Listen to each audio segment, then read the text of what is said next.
South Asian agreement or a doctrine or architecture should be there. That's the way maybe the other South Asian countries have to take it to the SARC and create a SARC doctrine of some kind. At least on that one issue, India and Pakistan will at least be on the same side of the table. To Dr. Sara, you mentioned about the LTT revival. I would think that if there is going to be a revival, it will start with provoking the armed forces or the security agencies to create a situation where what happened earlier will be repeated. Individuals have to be picked up for questioning, interrogation. They have to be detained. That is where it will happen. So that has to be taken into account. And okay, they are also fighting a long war if there is going to be a war. And I would think it will be insurgency, not catastrophic terrorism anymore, if they are looking at it. Targeting the state actors, state property, just to keep the issue alive, rather than fighting a real war. And they are already doing a political war of the Kosovo kind in the international region. So that is also one thing we have to take into account. Two, I do not know the answer. I am raising a question for you researchers to take it up. Who are these boat people escaping to Australia or some other thing? One is, yes, economic refugees. Are there LTT elements who are being taken out?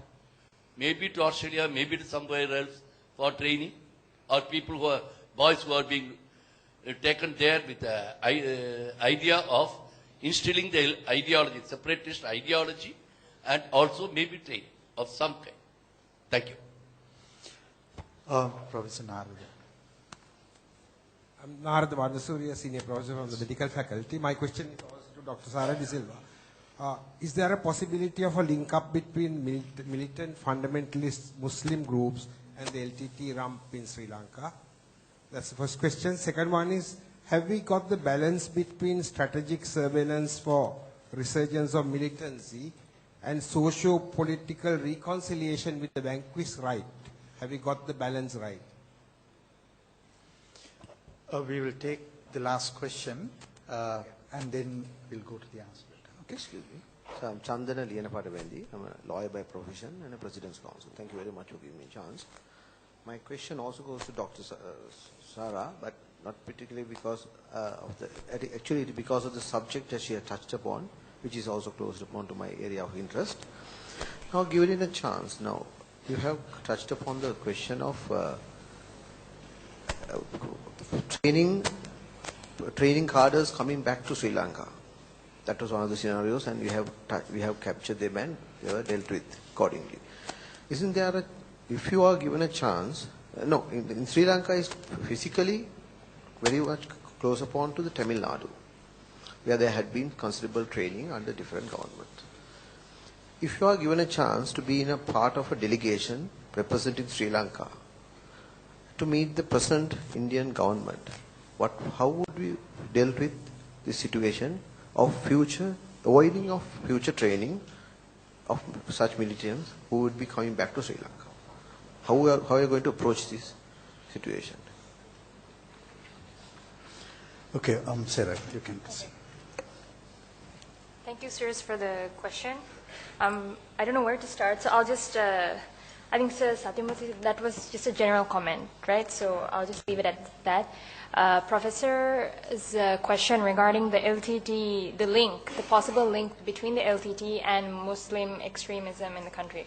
Now, as far as the terrorism link is concerned, it will be there only when there is a mutual interest between the two entities. As we know, the ideological background between the LTT and the Islamic fundamentalists will be totally different, but the mutual interest will be mostly for capacity-related issues like training, weapons, funding, all this. Only when it comes to operational capability interest, they will have a mutual understanding and interest on that. So there, they will have the most likely cooperation will be in that area.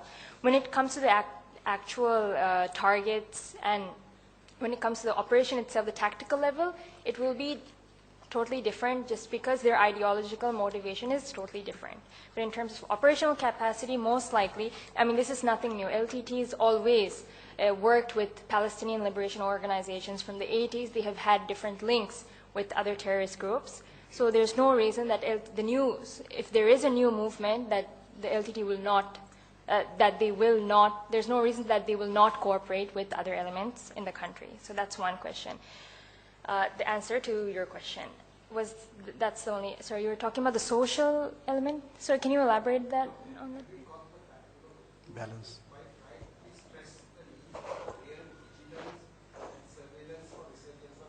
Okay. Right. Only question is, have we got the balance of that with social reconciliation of the language? Okay. Right. Got the balance right. Okay.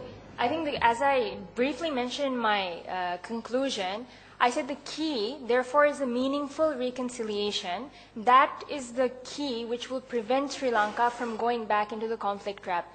What is preventing and protecting Sri Lanka today from the crutches of terrorism is this disconnect, which I have mentioned earlier in my presentation. It is this gap, the fact that the local the local Tamil population has not embraced and still not embraces, rejected the violence and the Elam ideology. This is that is protecting Sri Lanka at the moment. So to further consolidate and strengthen this, that is in fact what exactly as you said is this whole reconciliation, social integration process. So we as a country need to ensure that this is going on the right track, and it will be successful because that will be the foundation for protecting Sri Lanka from going into conflict in the future. And sir, relating to your question about the training cadres, in fact, the recent shootout, which I have referred to in my presentation, they were not all of them were trained cadres who came back. Some of them actually these three have evaded the rehabilitation program. So they have not even gone through the government rehab process.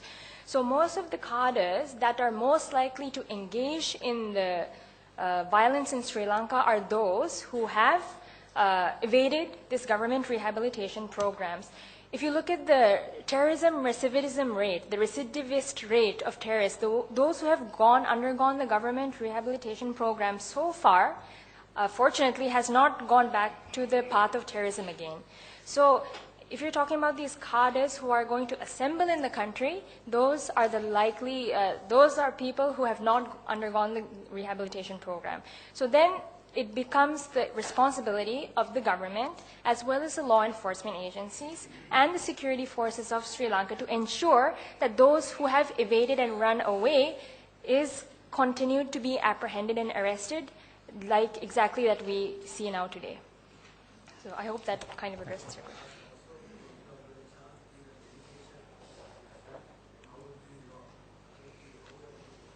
Delegation to India. India. Okay, so to give a very short answer, due to the time constraint, it's very important that Sri Lanka not only engages with the central government, but also equally we need to engage with Tamil Nadu state, which of course is causing the primary headache for Sri Lanka at the moment. So it's, I don't know if this is politically correct or not, but to be very straightforward. So it is very important for us to engage, not to dismiss the Tamil Nadu state, but have both bilateral relationship with the state level and also at the central government level. Okay. Thank you. Okay, thank you everybody. Now that gives me time. I have been given only 5 minutes for the summing up. Let me start with this summing up. I have spent close to 20 years of my life studying geopolitics. Very recently, I have been looking for definitions of geopolitics. One of the definitions, sarcastically though, which I think which really reflect geopolitics is hypocrisy. So in the world, we have super hypocrisies, we have global hypocrisies, we have regional hypocrisies. When you look at how geopolitics operates, that's exactly what it is. Now, from there, let me come to the presentations that was made. The first one made by Chandana on the nuclear weapons.